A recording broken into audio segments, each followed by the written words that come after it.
cool.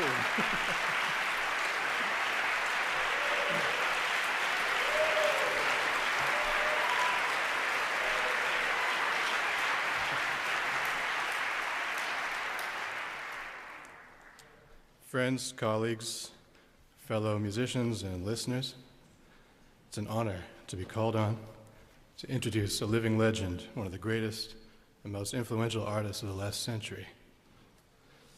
My name is Vijay Iyer. As you may know, I'm kind of new here. I'm a pianist and composer, improviser, and electronic musician, and I joined the faculty here just 2 months ago as the Franklin D. and Florence Rosenblatt Professor of the Arts in the Department of Music.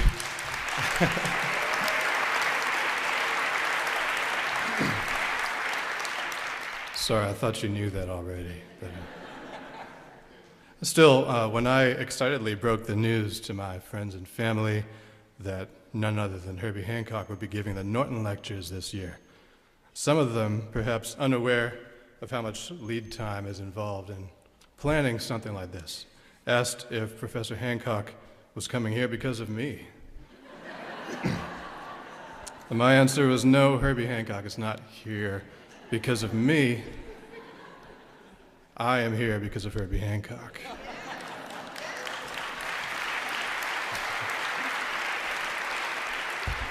I say that in all honesty, and I believe I speak for many of my fellow musicians here too. Mr. Hancock is one of the reasons that many of us are here, doing what we do. We are here because of the shining example he has set for more than 5 decades in a lifetime of galvanizing creativity, astonishing virtuosity, fearless experimentation in rhythm, melody, harmony, and music technology. The constitutive influence that he has had on American music, or more to the point, on the sound of modernity itself. The profound humanity expressed in every sound he makes, whether it's through a Fazioli or a vocoder or a Fairlight CMI. Simply put, he's one of the baddest dudes on the planet.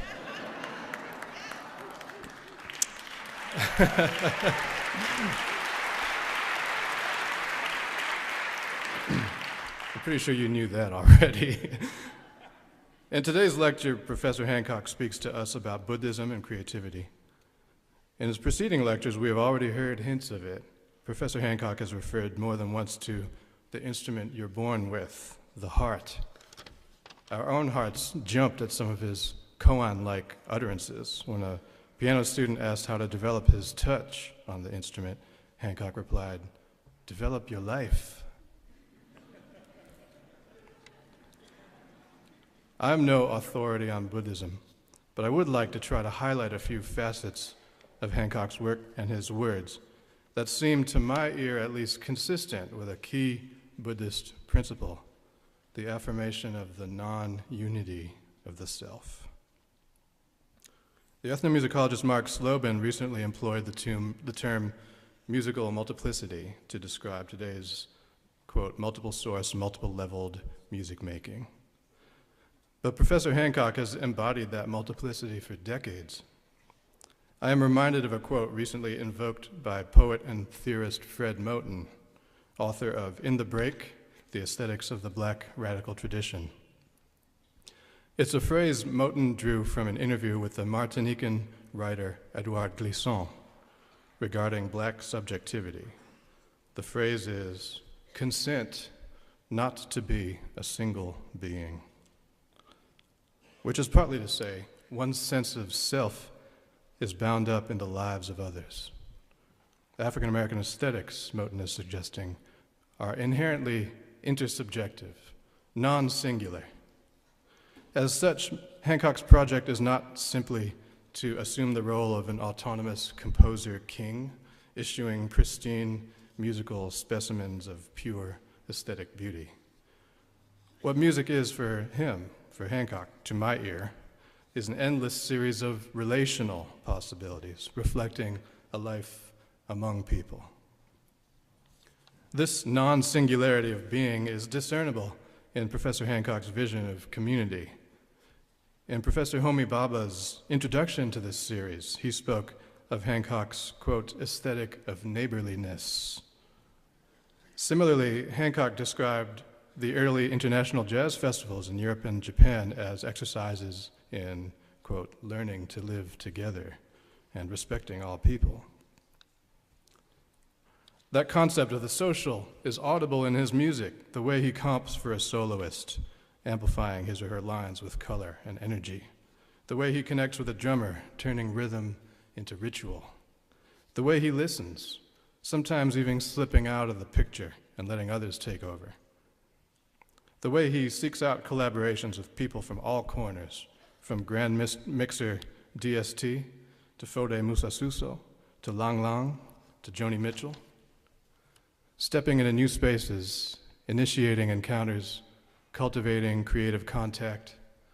Such acts of conjuncture are calmly radical, disrupting any ideas of insurmountable difference or irreducible otherness, instead articulating an unsolitary, unfixed, and relational humanity.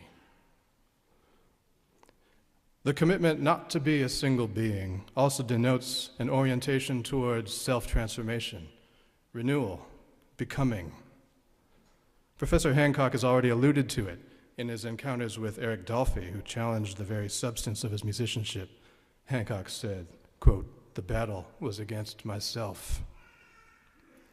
Later, he said that his interest in cultural diplomacy was initiated by, quote, "a shift in my self-perception."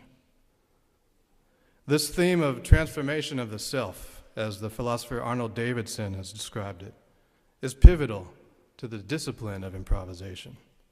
Davidson cites the radical aesthetic and personal transformations of John Coltrane and Miles Davis as examples. And needless to say, Professor Hancock's innumerable musical avatars continue this metamorphic tradition. As he told us a couple of weeks ago, you are the most powerful when you are in the moment.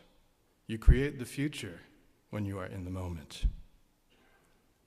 The last thing I'll say is this. About a year ago, my wife and I were in the audience at the Village Vanguard, the club in New York City, seeing some of our friends perform. And about 20 minutes into the set, a very dapper young man entered and was escorted VIP style to a seat near the front. We only saw the back of his head, but we wondered, who is this movie star who looks like a 26-year-old Herbie Hancock? As the set ended, we found out it was Herbie Hancock. In other words, this man is onto something. Whatever it is, I don't know, like Pilates or green smoothies. Maybe it's Buddhism. We're all ears. Ladies and gentlemen, America's great chameleon, our relational maestro, our funky humanitarian, the greatest, Herbie Hancock.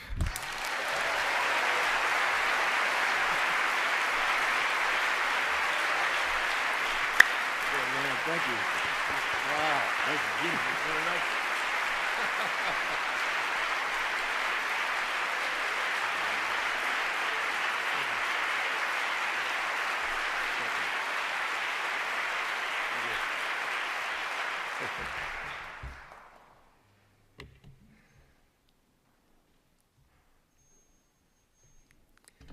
I have to live up to that, right? Thank you, Vijay. Thank you so much. And I extend my gratitude to all of you joining me this afternoon for my 5th lecture in the Ethics of Jazz series. Over the past several weeks, we've discussed the wisdom of one of my musical mentors, Miles Davis, the possibilities and positives of breaking the rules, and the power of cultural diplomacy. Last week, you had a peek into my personal tech laboratory and learned about some things that are on the horizon. And I'm really looking forward to this week's lecture, Buddhism and Creativity, because both of these subjects have been and continue to be driving forces and are interwoven throughout my life. Buddhism doesn't write the notes for me. but it absolutely and positively affects how I look at everything. Buddhism is uncovering and leading a creative life, and in the process, establishing your own story.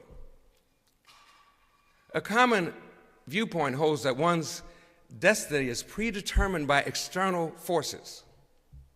However, the practice of Buddhism can break through that notion and carve out the kind of life where you're the author of your book and not the co-author or a character in someone else's story. You may wonder, how can this be accomplished? But first, let me tell you how I came to find Buddhism. It was 1972, and my entire focus was devoted to music. And I longed to develop and improve the percentages of times I felt my playing was on point and things were flowing. The so-called, good nights. And the main reason that I entertained that idea was due to an experience I had in Seattle with a maestro of the bass, Buster Williams, who was a member of Mwandishi, my avant-garde space band that depended so much on the intuition and empathy of the musicians, where a lot was left up to the moment and what I believed at the time, chance. Well, one Thursday evening after our gig, a fan invited us to several parties. And since we were all young guys and wanted to have fun, we all went out and painted the town red and every other color in the crayon box. We eventually hauled ourselves slowly back to the hotel and had at the most 2 hours of sleep. At the club, no one felt like playing. But it was a Friday night, and the place was jam-packed. So we dragged ourselves onto the stage, and although we had some energy, it wasn't nearly enough. My initial thought was that I was going to pass the buck since I didn't have it in me to set the pace. So I called an uncharacteristic first tune called Toys. That begins with a solo bass intro. Now, the acoustic bass is the softest instrument in the band. And it was an odd choice to open up the night with this tune, Toys. Buster started improvising, and I couldn't believe my ears.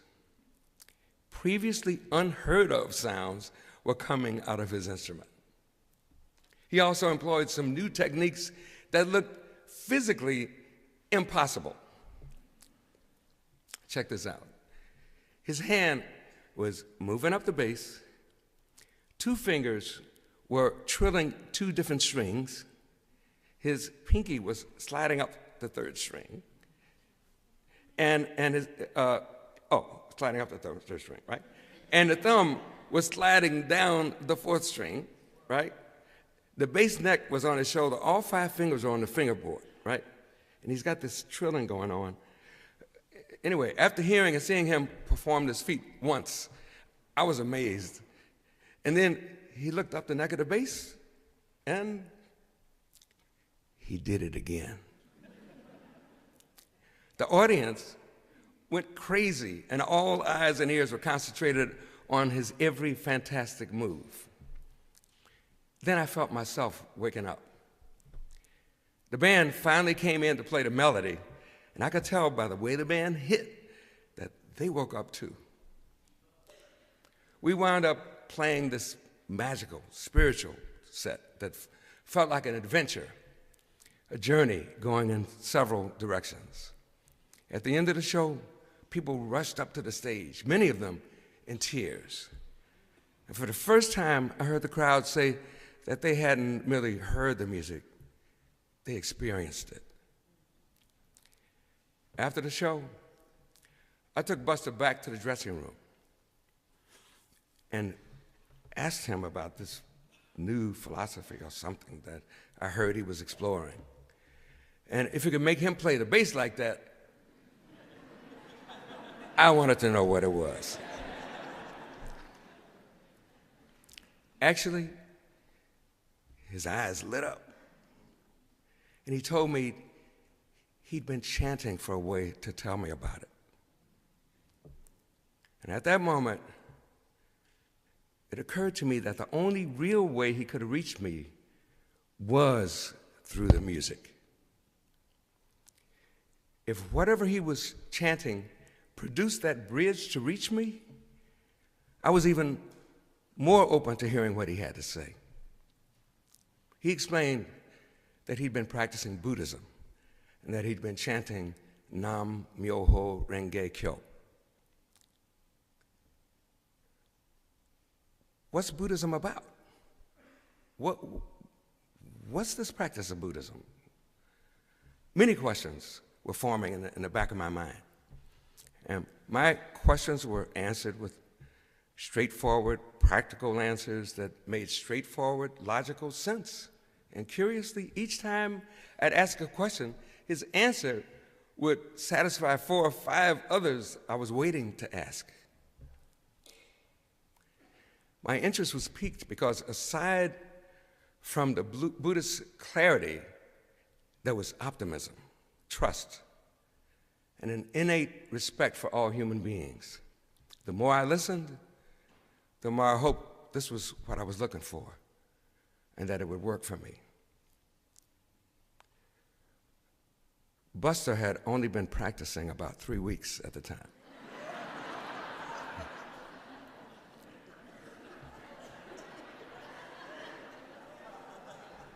It's remarkable. Our short discussion was exciting and exhilarating. I wanted to know about the meaning of Buddha, and I learned that it's a condition of being awakened and aware and that everyone possesses it already.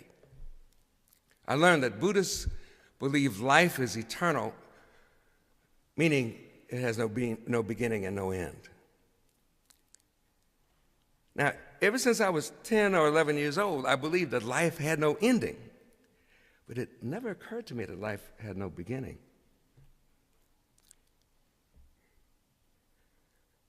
So what's Nam Myoho Renge Kyo? Well, Buster said it's the law of the universe, the rhythm of life. And that by saying these words over and over again, we align ourselves with this rhythm.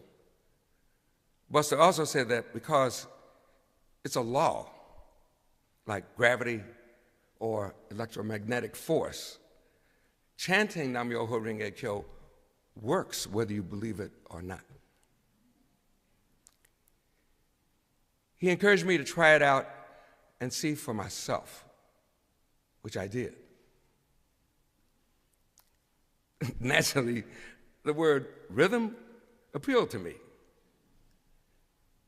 The power of sound, which I know music exemplifies, is kind of what chanting is about. Buster said that Buddhism involves not only the spiritual world, but the physical world as well. Both are like 2 sides of the same coin. And that chanting Nam Myoho Renge Kyo, done with the voice, is internal and external because it's sound. As a matter of fact, basically, Kyo means sound. Could this be the answer I was looking for to help me enhance my musical performance? Over the past 42 years, I've studied, practiced, and learned more, but these were the initial inklings that stimulated my curiosity. Practicing Nichiren Buddhism reveals a major shift in one's perception of the relationship between you and the external environment you experience. Through faith, practice, and study, you can illuminate this connection and uncover an entirely new perspective that gives you true freedom to be the captain of your ship and command and control the adventure of your life. The conventional perspective makes us a slave to the environment, but the truth is quite the opposite. The environment doesn't necessarily have to change, but we do. As a matter of fact, seeing the environment as a cause is a delusion. The reality is that cause is within your own life, and you have the innate power to transform yourself and advance, expand, and develop a happy life for yourself and for others through this practice. A new clarity opens up great inspiration for creativity. Creativity. The typical meaning, which we all know and believe, says that creativity is the use of the imagination and original ideas in the production of an artistic work. And we can end the quote there, right? So, in this lecture, we're now working with a definition of creativity that expands beyond the typical meaning. For example, creativity isn't limited to my music. It encompasses what I say, how I act, my perceptions, and is the process involved in living an inventive, inspired, and meaningful life, which we all aspire to. But all of us have the capacity to be creative, artistic individuals. And although some of you may shake your head and think, no way, not me. Expanding your personal viewpoint will affect your daily life and influence your purpose. This is an artistic endeavor in which we are all involved. It's called the art of living. I've found that practicing Buddhism has broadened my perspective, and thus my ability to lead a more original and resourceful life is always unfolding. Practice creates an inner transformation of our character that helps highlight our humanity and modify the state of our being. We call this human revolution. Since I'll be talking about how Buddhism can serve creativity, I want to first examine a few of the basics as expounded by Nichiren Daishonin, a 13th century Buddhist monk. He was founder of the Buddhism upon which the SGI, Soka Gakkai International, the lay Buddhist organization I belong to, bases its activities for peace and happiness in the world. Nichiren Buddhism is the fundamental platform on which I stand. The foundation is the belief that Nam-myoho Renge Kyo is the law of the life of the universe, the one constant that connects everything. Chanting Nam-myoho Renge Kyo harmonizes our lives with the rhythm of the universe. This law was revealed by Nichiren Daishonin in the 13th century, and its recitation is the practice for attaining enlightenment. He also established the practice of reciting excerpts from the Lotus Sutra in a daily ceremony we perform in our homes called Gongyo. So let's break down the words in that law, okay? Nam comes from a Sanskrit word, namus. It's a devotion or fusion of your life with the law. Myoho means mystic law.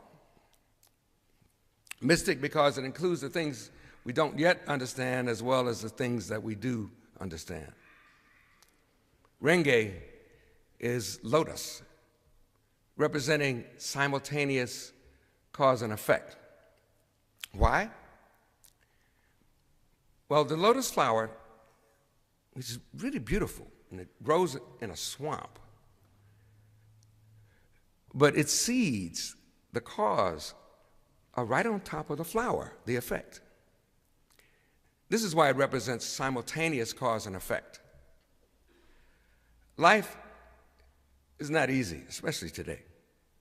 And I'm sure we can all agree we live in the muck and mire of a difficult world.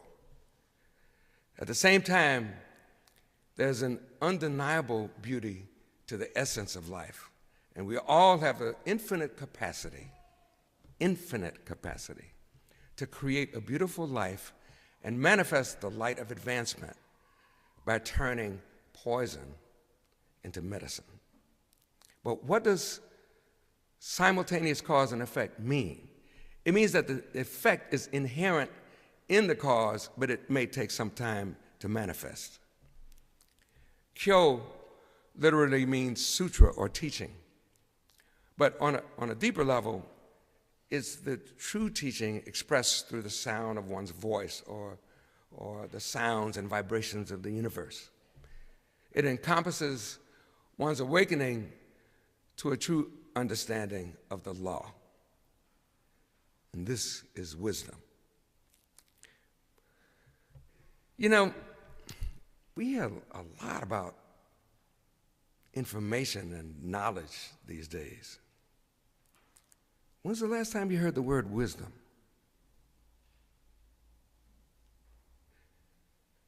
There's a huge difference between knowledge and wisdom. A person with a lot of knowledge can be smart,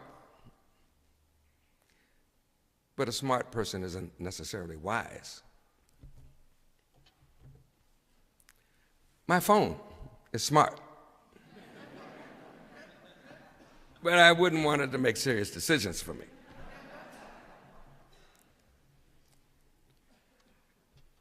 My life mentor, SGI's President Ikeda, says, wisdom is stimulated by compassion. He says, quote, let us give something to each person we meet: joy, courage, hope, assurance, or philosophy, wisdom, a vision for the future. Let's always give something, end quote. This is his wisdom stimulated by his compassion. President Ikeda also said, quote, we are not born into this world to suffer and be miserable. We are born to be happy and savor true joy, never allowing any suffering or misfortune to defeat us. This is the essential message of the Lotus Sutra, end quote. The Lotus Sutra is one of the most compassionate and significant scriptures of Nichiren Buddhism that says absolute happiness is inherent in all life. All of us possess the Buddha nature, and the attainment of enlightenment is open to all people as they are. To me, the purpose of my faith is to nurture feelings of empowerment and vitality, encourage a sense of personal infinite power, value, and limitless potential, and in the process reveal that every one of us has this ability. There's no ego involved, no comparisons to others, and if you're moving forward and growing, you naturally want to help others realize their dreams and happiness. We find those qualities in the jazz experience too. Every human being experiences suffering, and one of life's pivotal challenges is how to turn a negative experience into something of value. When you fall into the ground, use the ground to get back up again. Here's a personal example. Michael Brecker was a remarkably talented and respected saxophonist. Perhaps you heard him play in jazz groups or on recordings or performances with Joni Mitchell, Frank Sinatra, Paul Simon, and a host of others, or caught him playing with the Saturday Night Live band. At one time, he was a member of my band, and we became very close.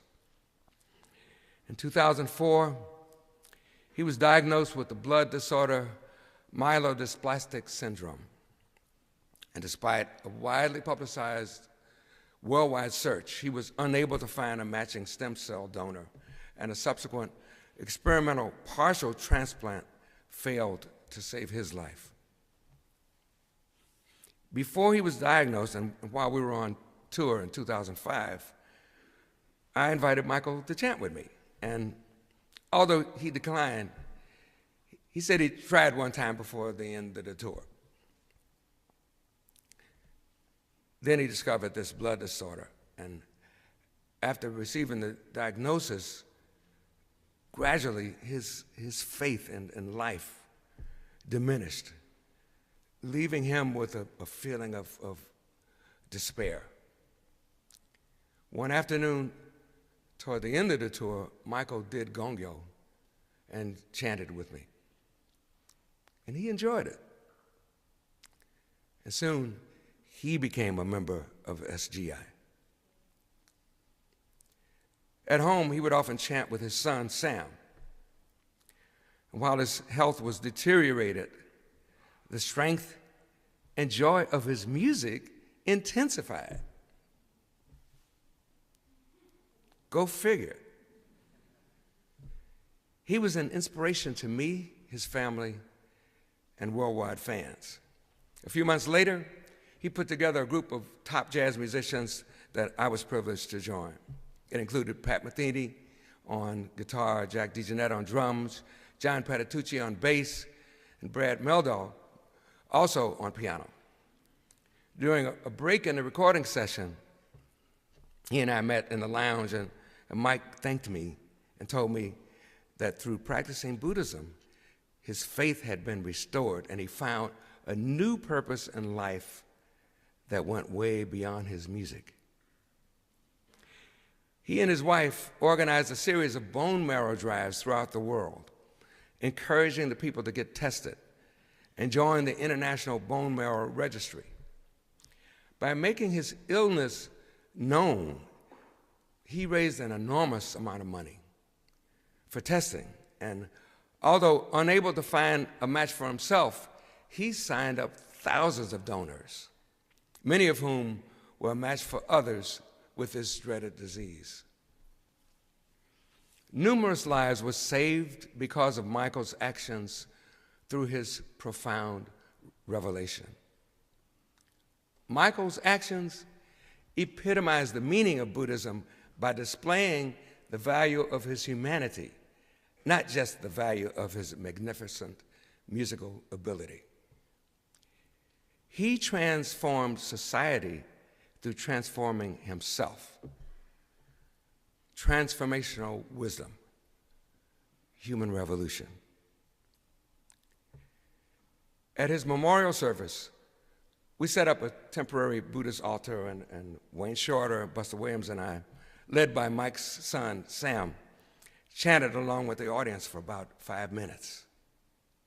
And this felt complete because, as I mentioned, it was Buster Williams who introduced me to Buddhism decades earlier, which introduced me to my true life mentor, Daisaku Ikeda.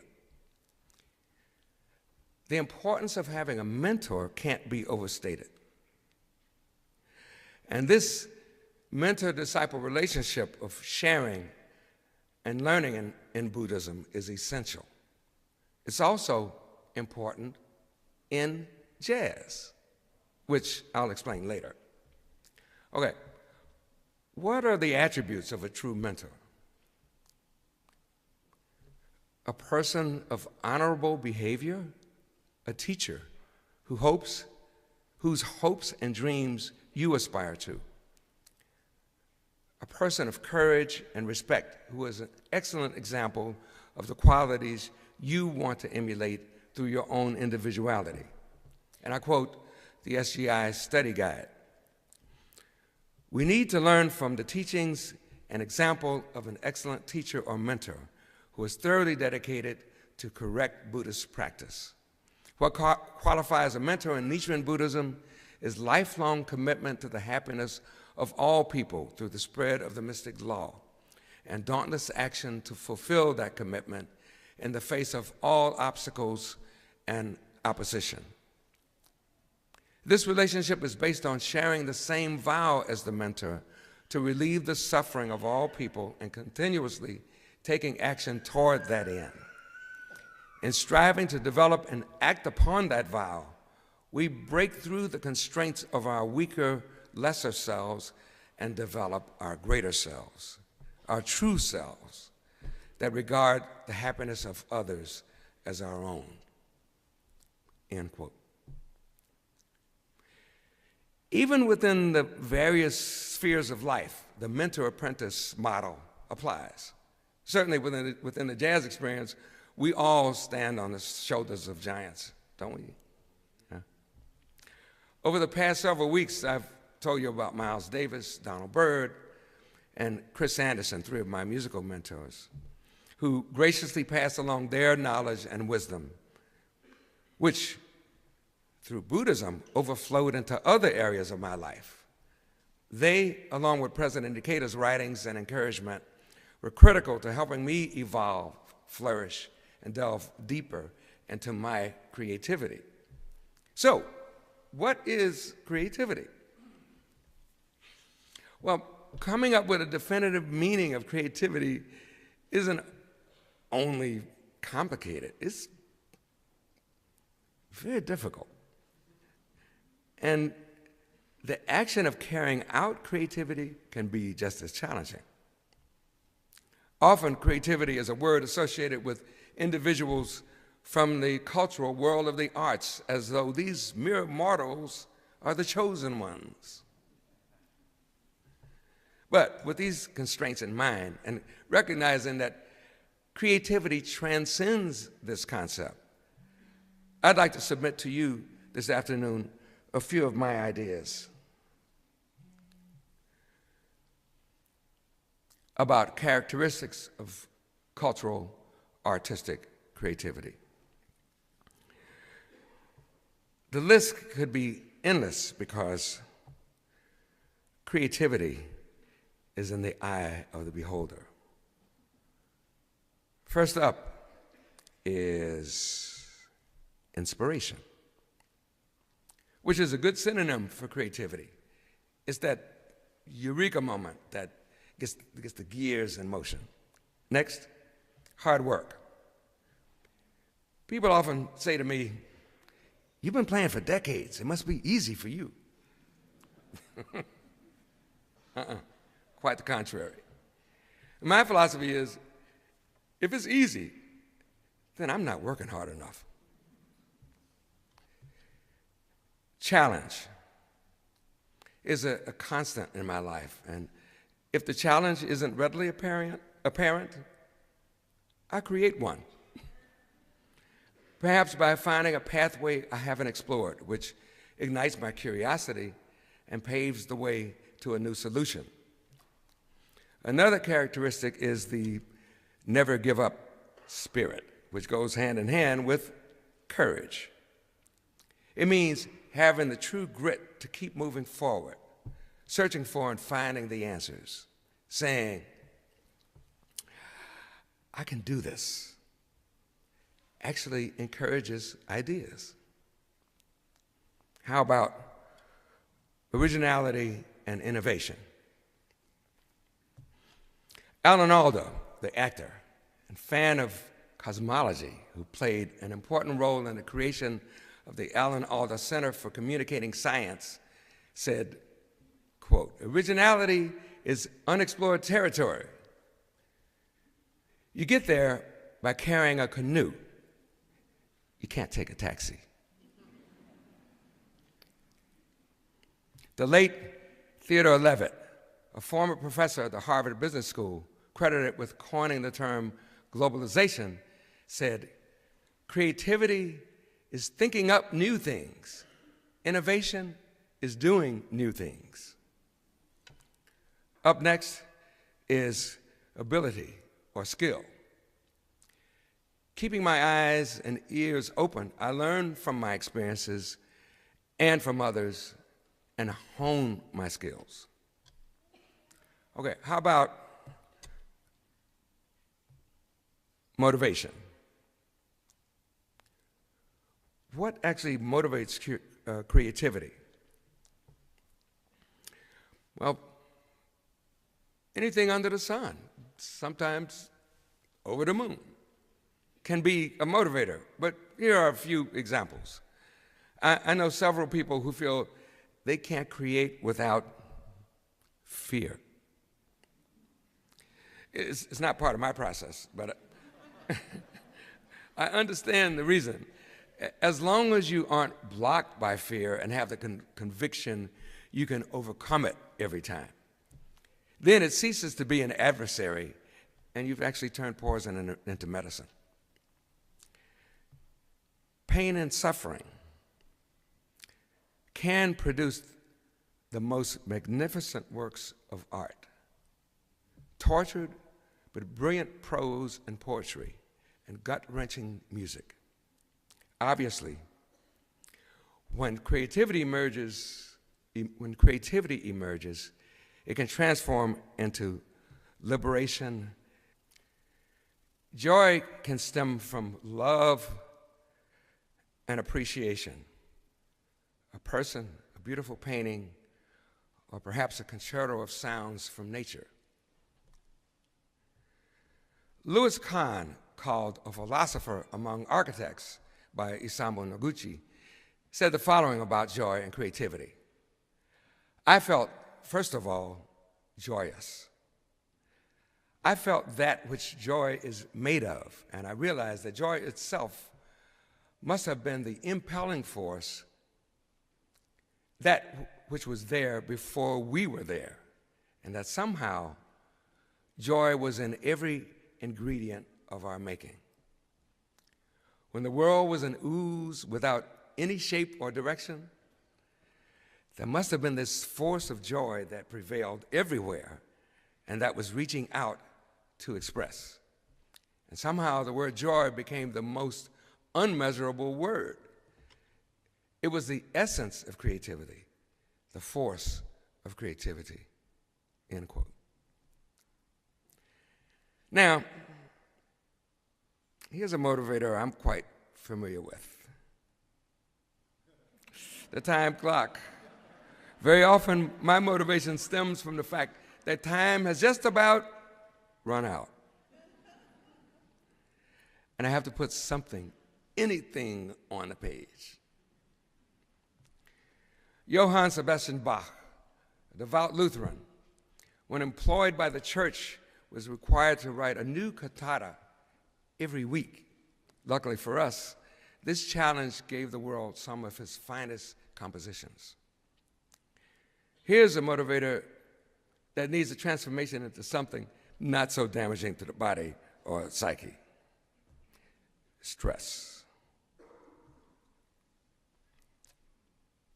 Although a potent motivator, it can often do more harm than good. When justice isn't implemented, anger is a powerful motivator calling attention to social, global, or civil rights issues. Jazz bassist Charles Mingus composed and recorded Fables of Faubus, a song written in opposition and protest against Arkansas Governor Orville E. Faubus, who in 1957 sent the National Guard to prevent 9 black teenagers from entering and integrating Little Rock Central High School. Another motivator is desire. I know. It conjures up so many formidable ideas and enticing images. Well, whether it's the desire to learn, help others, communicate feelings or theories, desire is undoubtedly a concept that makes things happen. Inventors, physicists, and scientists have cured diseases, traveled to other worlds, and given us technology because of desire for the greater good. In 2009, I had a strong desire to communicate the value of what can be created when people of various cultures work in tandem to express hope for the future. I call this the Imagine Project, and it fulfilled every reason for undertaking and implementing a concept that would illuminate the collage created by collaboration among people from different cultures. It was important for me to make this a truly global project, and as a result, the recording is in 7 different languages. So I'd also like to include multidimensionalism. Maybe that's related to multiplicity that Vijay was talking about. That's another feature of creative thinking.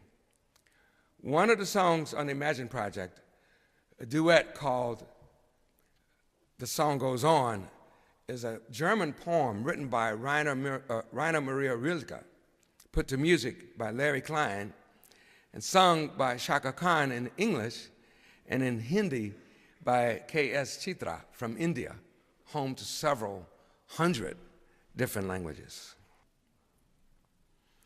I'd say this satisfies and defines a multidimensional approach to music creation.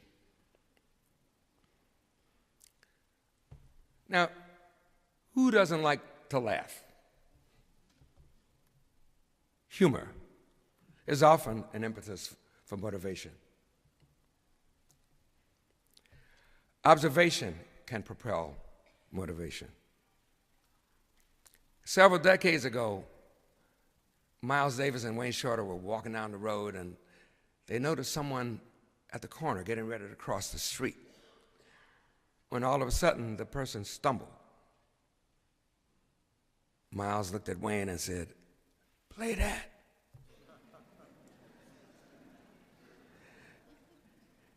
And when hearing a Wayne Shorter quartet performance, one can conjure up a scene with 4 or 5 different scenarios happening at the same time. The conversations purposely don't mesh, but the piece works. So, imagine walking down the street, and on one side, there are 2 people strolling and chatting. A few yards behind finds a woman with packages and car keys in her hand, getting ready to open the door and drive off to points unknown. Way down the block is a boy and his dog playing, and his mother is coddling a crying baby. It's the reality of life. Different things go on simultaneously. And although not necessarily connected, these episodes forge a colorful story. That's a Wayne Shorter quartet performance. Naturally, creativity happens every day when we converse with others, share our thoughts, cooperate in a give and take, and enjoy the moment. These are the creative characteristics that also apply to jazz. And last but not least is imagination, which is, of course, a characteristic of creativity. Albert Einstein said, quote, "Imagination is more important than knowledge, for knowledge is limited to all we now know and understand, while imagination embraces the entire world and all there ever will be to know and understand," end quote. He also said something that doesn't surprise me. Quote, "If I were not a physicist, I'd probably be a musician. I often think in music. I live my daydreams in music. I see my life in terms of music," end quote. So, we can probably all agree that the difficulty in coming up with a solid definition of creativity transcends the brain or verbal descriptions. That's why doing interviews or making speeches or giving a lecture is a challenge, because it requires words to describe an internal process that goes beyond what the brain can easily translate. And it's just that process that gives the art of creativity is magic. It's a zone within the greater self and a valuable place to inhabit. So, starting from the premise that the verbal description of the process isn't part of the process, my process often entails working on something for months and often knowing either something is missing or something is amiss. For example, I had been working on a piece for a TV commercial and had most of it worked out, but I was tearing my hair out trying to find the ending. Finally, something told me to stop and listen to what I was already doing. I had my eureka moment. What I'd been playing worked as is, and it didn't need an ending in the conventional way. The piece was more like a spiral or a circle, and I later recorded the song on my own album. It's called Maiden Voyage. I'll show you what I mean.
You notice I didn't go.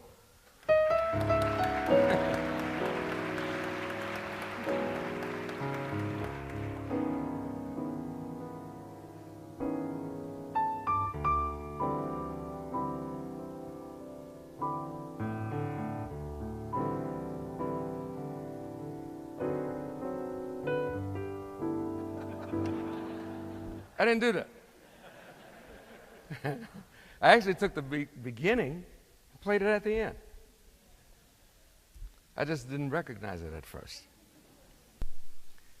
Miles Davis said, "Don't ever finish nothing."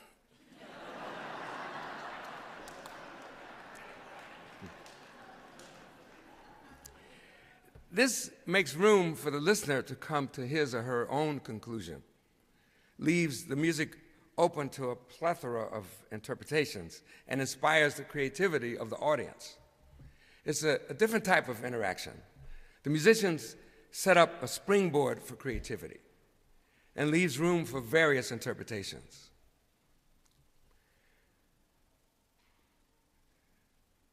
It's only when we push ourselves beyond our limits that our success becomes meaningful to ourselves and respected by others, said Daisaku Ikeda, president of SGI. Here's a personal example. Last year, I was invited to be the featured performer with the New York Philharmonic in a celebration of Chinese New Year.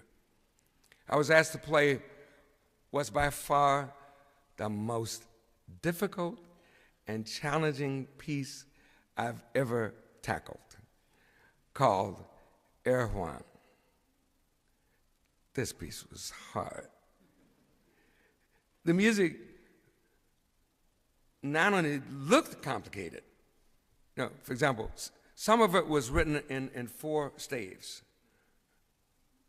Normally that means 4 hands. And 3/4 of the way into the piece, it becomes impossibly fast and complicated with challenging leaps and demanding jumps. Never having reached this level of classical expertise, I kept putting off making a decision to participate until pressed by the previously mentioned time clock. And I finally agreed to play the piece.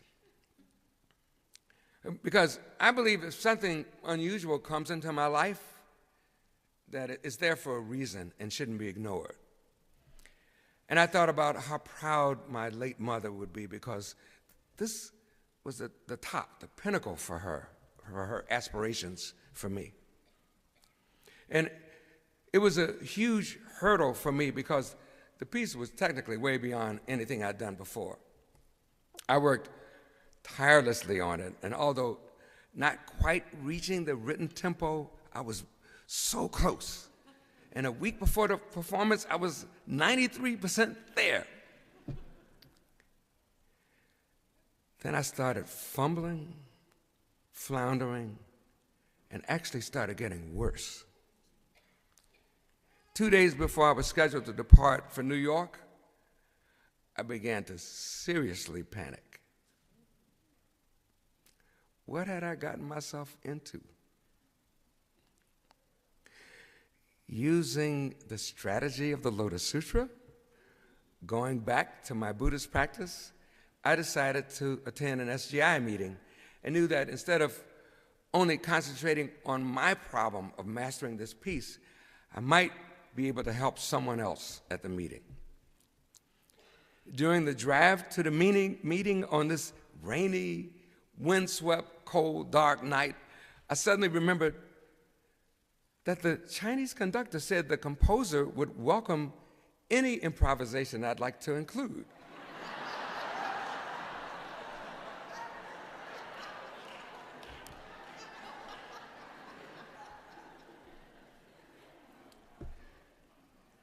Since that's what I do,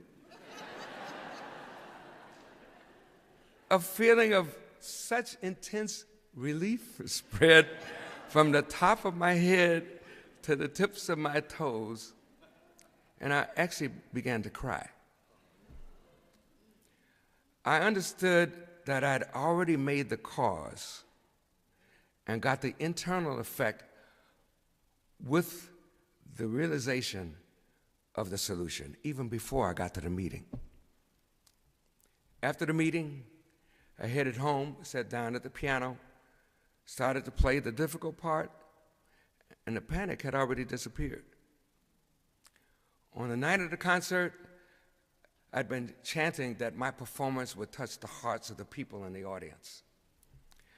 About 20 minutes before the concert started, it occurred to me that this concert wasn't about me. It was a celebration of Chinese New Year, and that I wasn't the only scheduled performer. So I decided to change my prayer to desiring that all the performers would harmonize our two cultures, touch the hearts of the people, and have a great show. Deciding to go out to the stage and have fun, I started smiling, felt a radiance, was relaxed. You know what? I didn't have to improvise the demanding section. I nailed it. And although I didn't ask the conductor to go a little slower, that's exactly what he did. It must have worked, because afterwards I met people who were invited backstage, and they all really raved about my performance, saying that it was beautiful and they were really moved by it. Many orchestra members also graciously complimented me on the performance. I would try to play that piece for you now, but you gotta. I didn't bring the music. You know.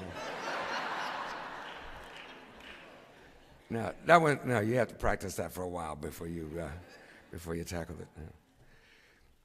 Sometimes a creative solution can emerge from rethinking an existing pathway or exploring an overlooked idea that was a result of the narrow perspective of conventional thinking. Conventional thinking in jazz dictates compositions are built around melodies for horn, bass, or piano. But when we recorded the second Headhunters album, Thrust, I made the drums the focal point on a tune called Actual Proof. I wanted to make the arrangement into an atmosphere that featured the drums. But how would I accomplish this? Tap dancing. No, not me tap dancing. Let me explain. In the 1920s and early 30s, when tap dancing was in its heyday, a technique called stop time was used. It's a staccato version of a melody. This that I'm going to show you is multi-talented Sammy Davis Jr. tap dancing to a stop time version of the song, Me and My Shadow. Me and my shadow strolling down the avenue. Anyway, you don't want to hear me sing it anyway.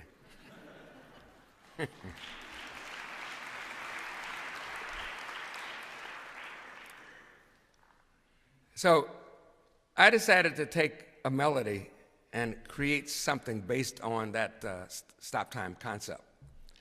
But rather than do the obvious, I set out to explore unconventional devices that would be stimulating to the drummer. Taking it one step further, I chose a ballad, a challenge because it's not easily translated into stop time. I decided to work with the title theme from The Spook Who Sat by the Door, a film score I had written a year earlier in 1973.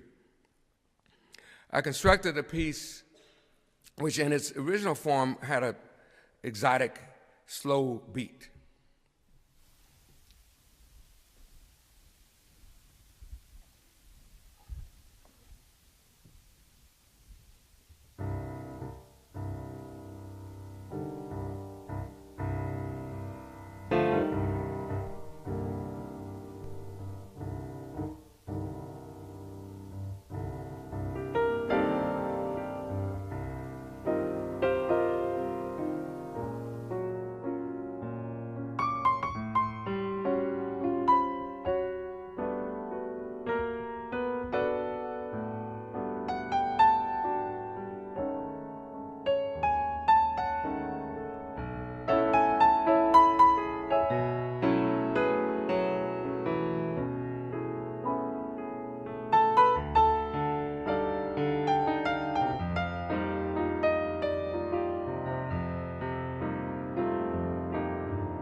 Anyway, basically it was that.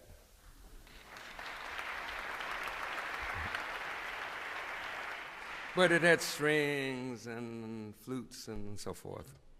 But in the new version, I sped it up. I employed different techniques like shifting the natural sound of a phrase a little bit forward or a little bit backward, making it more provocative and interesting for the drummer. Now, here's a sample of the reworked version called Actual Proof from Thrust, with Paul Jackson on electric bass, Mike Clark on drums, Bill Summers on percussion, Benny Maupin on saxophone.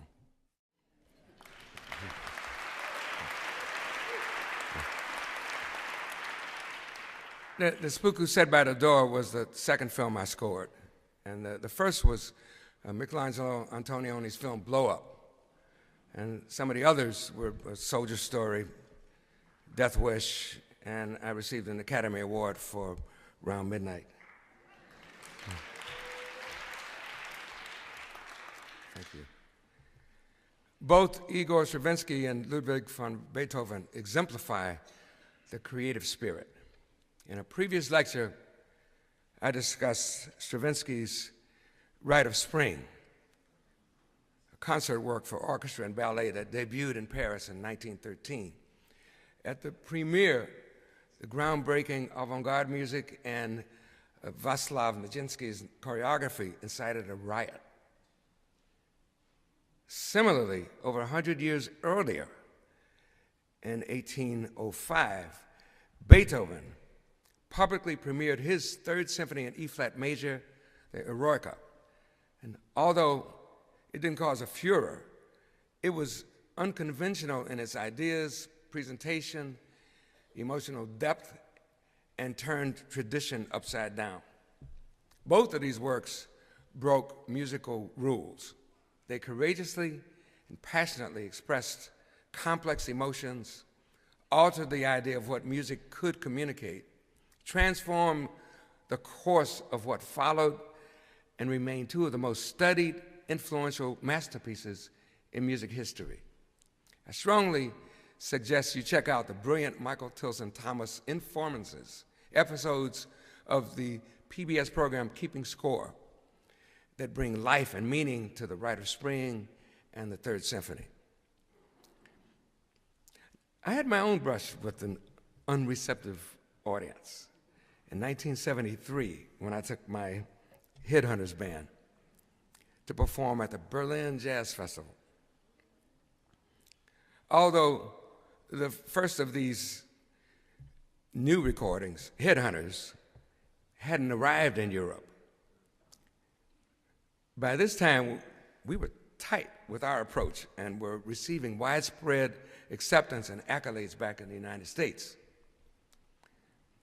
Soon after the beginning of this concert in Germany, people began booing and whistling loudly, and we were deluged by water bags, tomatoes, and fruit that were thrown at us on the stage. And our music was hot.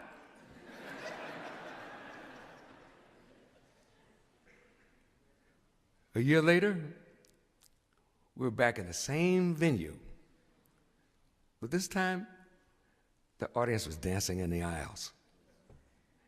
Hearing on their radios about the widespread acceptance and love for the music in the United States, they changed their perspective and listened to the band with a fresh viewpoint. Inspired by our musical ancestors, we had the courage of our convictions to explore uncharted territory.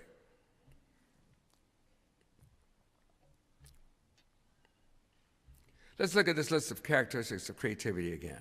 Inspiration, hard work, challenge, never give up spirit, courage, originality, and innovation, ability or skill, imagination. Could these characteristics apply to your life too? Artists in the cultural fields aren't the only people to possess these keys. Each of you is a key holder too. This afternoon, I've tried to combine Buddhism and creativity together from my own experiences. I truly believe that my life as a musician and a human being has been profoundly transformed by the impact of Buddhism on my music and my life. Among the many lessons I've learned from my life mentor, Daisaku Ikeda, is the concept of living a creative life, and this applies to everyone. It's a life that we're all capable of creating by utilizing many of these same characteristics that are inherent in human life. A broader perspective of these characteristics reveals that there's no essential difference between artists of culture and everyone else. A person who can live with imagination, hard work, innovation, along with integrity, wisdom, and compassion, in spite of their difficult circumstances, can be a profound contributor toward the creation of a harmonious human orchestra of life, therefore emerging like a beautiful lotus blossoming in the muddy swamp. And I hope all of us can agree that we are all artists playing the music, writing the script, or painting the picture of our lives. Concerning the mastery of an art form, I believe that the art of living is, beyond a shadow of a doubt, the most difficult to master. Thank you for joining me. It's been an honor and a privilege to be here with all of you. I hope that I'll see you next week for my final lecture called Once Upon a Time, where I'll unlock, reveal, and demonstrate the art of performance. Thank you very much.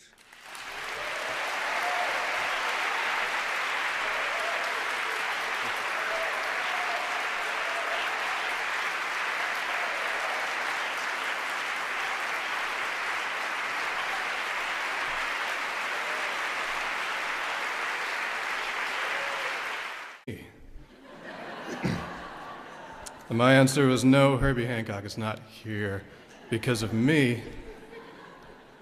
I am here because of Herbie Hancock.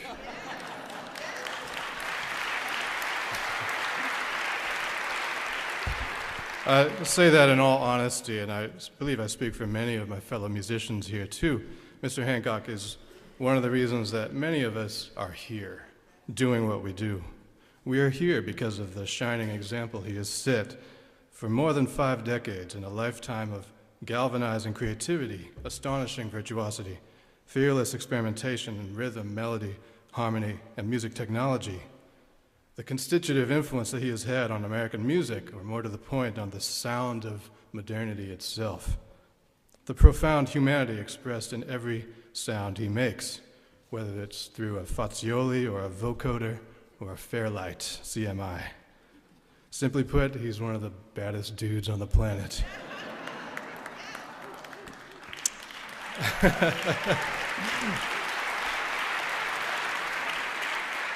I'm pretty sure you knew that already. In today's lecture, Professor Hancock speaks to us about Buddhism and creativity. In his preceding lectures, we have already heard hints of it. Professor Hancock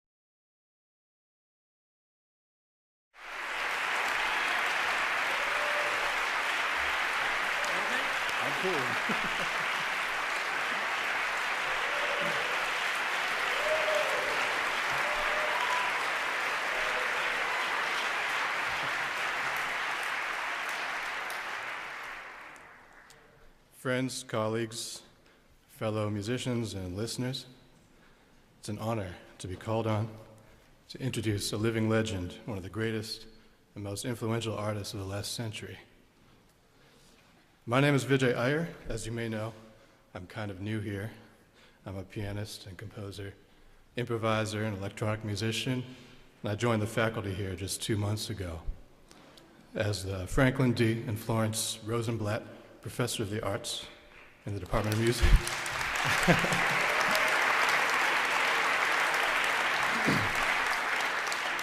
Sorry, I thought you knew that already. But, still, when I excitedly broke the news to my friends and family that none other than Herbie Hancock would be giving the Norton Lectures this year, some of them perhaps unaware of how much lead time is involved in planning something like this, asked if Professor Hancock was coming here because of me. Collaborations with people from all corners, from Grand Mixer DST, to Fode Musasuso, to Lang Lang, to Joni Mitchell. Stepping into new spaces, initiating encounters, cultivating creative contact. Such acts of conjuncture are calmly radical, disrupting any ideas of insurmountable difference or irreducible otherness, instead articulating an unsolitary, unfixed, and relational humanity. The commitment not to be a single being also denotes an orientation towards self-transformation, renewal, becoming. Professor Hancock has already alluded to it in his encounters with Eric Dolphy, who challenged the very substance of his musicianship. Hancock said, quote, "The battle was against myself." Later, he said that his interest in cultural diplomacy was initiated by, quote, "a shift in my self-perception." This theme of transformation of the self as the philosopher Arnold Davidson has described it, is pivotal to the discipline of improvisation. Davidson cites the radical aesthetic and personal transformations of John Coltrane and Miles Davis as examples, is bound up in the lives of others. African American aesthetics, Moten is suggesting, are inherently intersubjective, non-singular. As such, Hancock's project is not simply to assume the role of an autonomous composer king, issuing pristine musical specimens of pure aesthetic beauty. What music is for him, for Hancock, to my ear, is an endless series of relational possibilities, reflecting a life among people. This non-singularity of being is discernible in Professor Hancock's vision of community. In Professor Homi Bhabha's introduction to this series, he spoke of Hancock's, quote, aesthetic of neighborliness. Similarly, Hancock described the early international jazz festivals in Europe and Japan as exercises in, quote, learning to live together and respecting all people. That concept of the social is audible in his music, the way he comps for a soloist, amplifying his or her lines with color and energy, the way he connects with a drummer, turning rhythm into ritual, the way he listens, sometimes even slipping out of the picture and letting others take over, the way he seeks out, Hancock has referred more than once to the instrument you're born with, the heart. Our own hearts jumped at some of his koan-like utterances. When a piano student asked how to develop his touch on the instrument, Hancock replied, "Develop your life." I'm no authority on Buddhism, but I would like to try to highlight a few facets of Hancock's work and his words that seem, to my ear at least, consistent with a key Buddhist principle, the affirmation of the non-unity of the self. The ethnomusicologist Mark Slobin recently employed the term musical multiplicity to describe today's, quote, multiple source, multiple leveled music making. But Professor Hancock has embodied that multiplicity for decades. I am reminded of a quote recently invoked by poet and theorist Fred Moten, author of In the Break, The Aesthetics of the Black Radical Tradition. It's a phrase Moten drew from an interview with the Martinican writer Edouard Glissant regarding black subjectivity. The phrase is, consent not to be a single being, which is partly to say one's sense of self